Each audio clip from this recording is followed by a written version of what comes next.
Hello, this is Brittany M. You are now tuning in to the podcast Mind Over Matter Forever, where we talk about self-care, personal growth, and lifestyle-related content. I'll be sharing the empowerment tools I've used to develop confidence in myself and take steps towards making my dreams a reality. I have learned how to stay true to myself while actively working on opportunities for self-development. I hope that these shared tools and mindset shifts will help empower you in your day-to-day to gain confidence in conquering your goals. Today's topic will be on identifying safe people around you. There's a song, I can't remember the name of it, but in the song, the rapper Drake says, "I've been losing friends, but finding peace. Honestly, that sounds like a fair trade to me." I love that line. He has a lot of quotables. I know there's a lot going on with him in the media right now, but we can't deny the amount of quotables he's given us. But anyway, lately I have been reflecting on who I allow in my personal space and what influence the people in my life have on my thoughts, emotions, and confidence toward taking steps forward on my life path.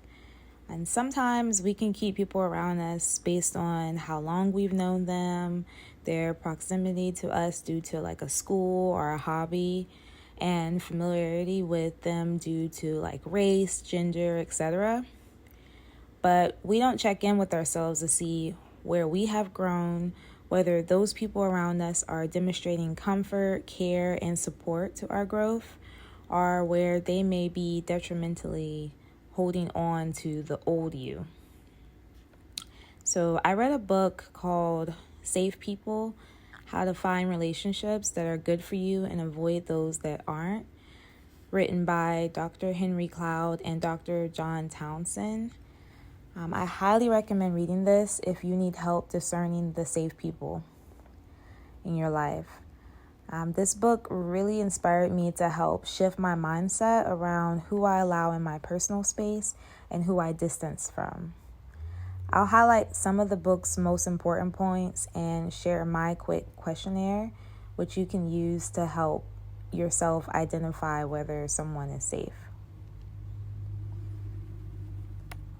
So how the book defines safe people is safe people are like the individuals who make us better by their presence in our lives, and they're accepting, they're honest, and they're present, and they help us bear good fruit in our lives.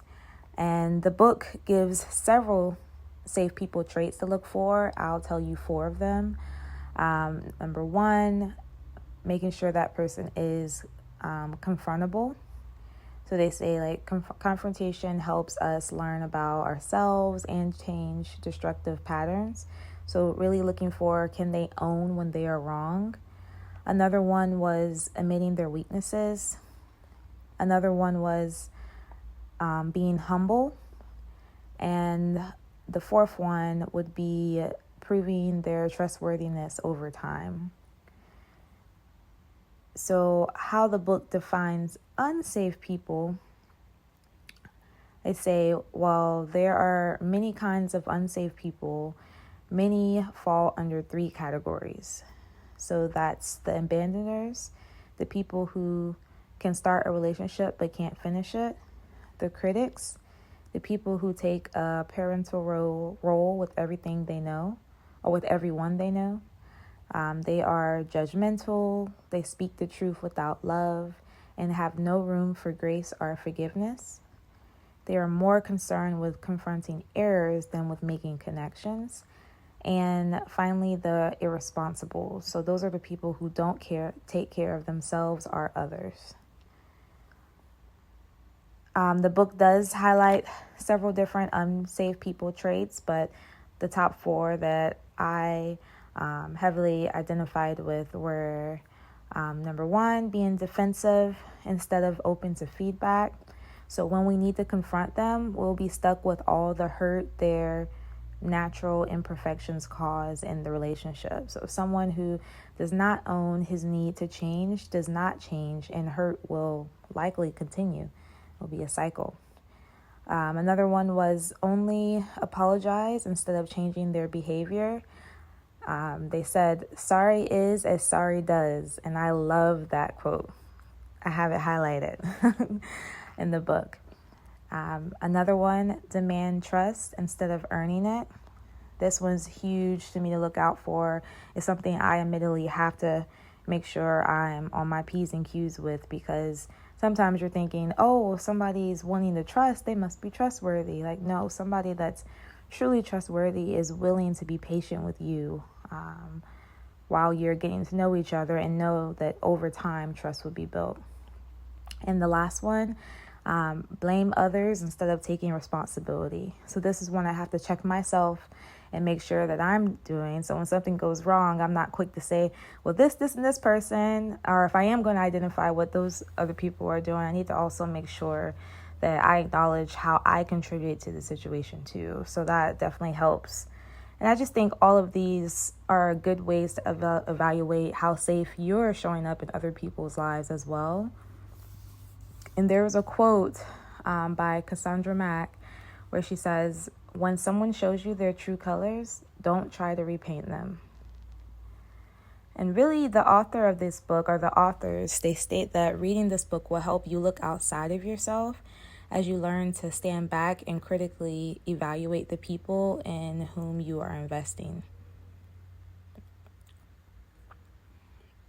So after reading this book, I started reflecting on past and current experiences and internally reviewed how I felt around people. I created a mini guide to help you discern people's character and their value to your growth. So here are my top questions to help identify safe people in our lives. Number 1, do they genuinely like me as a person, or do they want me for what I can do for them? So, are they comfortable seeing me only as a person they met years ago? And do they actively try to keep me in that mental box? So sometimes this can mean bringing up old relationships, past financial issues, and behaviors that no longer align with one's identity. And think about why someone would want you to remember harmful or hurtful things about your past. What are they getting from bringing this up to you? Especially when it's in response to how you have grown, or a moment of joy that shows you have grown out of those experiences. For example, you mentioned that you have been in a new role for 6 months and you're happy your manager trusts you with responsibilities. And your friend brings up a time when you're unemployed and had difficulty finding a new opportunity. Mentally note if this happens frequently. If there's a pattern of this behavior, you know that this is a choice, that they are choosing to attack your peace of mind instead of connecting with you. Is that someone that who can be a safe space for you and lift you when you are down? Is this someone that will be happy that you are down? Life will always have its ups and downs, flowing like the weather changes each season. It's hard enough to keep your head on straight and move forward with confidence. You don't need people around you who are tugging on your shirt, telling you to look backward and turn your head. When your loved ones can't understand and embrace the new you, if someone only supports you when you are playing the role they see for you in their life, is that truly help, or is it maintenance for the status quo? You are allowed to grow outside of the box others put you in. Don't hold yourself back from fear of the anger or loss of others. You will grow and develop and make new friends who will support you in the latest season of your life. Another question to ask, is this person capable of cultivating happiness for themselves? So in my life, people who have healthy outlets of expression, hobbies, and passion for their lives are more capable of supporting you in your endeavors. There's a quote that says, people can't be happy for you if they aren't happy with themselves. And I believe that wholeheartedly. We all want to change things in ourselves and our lives and upgrade somehow. If someone is unwilling to be curious about their interests, they may resent your openness to a fulfilling life of passion and growth. And that's just keeping it real. Another question, how does this person handle disagreements? So not everyone is willing to do the work to take accountability for something they have done and hold space for another person expressing hurt or concern about their actions. Some people will hold on to resentments and never see the bigger picture of what life teaches them about how they are showing up in the world. Once you see an unwillingness to change, do not become self-righteous and judge them. Instead, release them and make space for people willing to hold your hand and take a step with you.